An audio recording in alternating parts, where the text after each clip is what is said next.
43 years ago, Marcos Paredes packed up his bags and left his gig as a river guide in West Virginia. I remember thinking, well, I bet it's still warm on the Rio Grande. Little did he know then, his move to the border and a job at Big Bend National Park would be his last. I had no idea that I was going to really love it so much that I would never leave.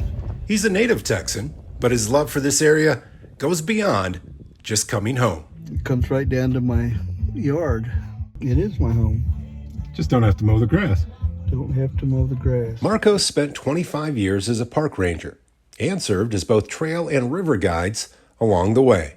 He says what happens here, what happens at this border, isn't the same as what goes on elsewhere. I always tell folks, you can't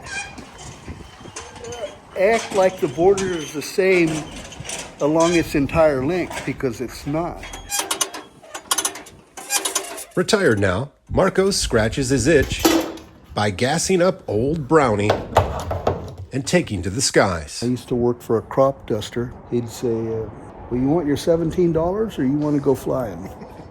So, what the heck? It's his way to escape, something he says isn't afforded to everyone like it once was. People have been doing this stuff since I was a kid, forever. And at some point, we started addressing it as an immigration problem. So I'm hoping we can get beyond that before too long. Despite his ire over policy, he's pleased with the growth he's seen in this area. This is a map of the protected areas down here on both sides of the river. This is all of these areas that have been set aside here. But that growth isn't just reserved for the land. Both countries really working together. In spite of everything, yeah, they still keep working at this together. In spite of everything, what does that mean?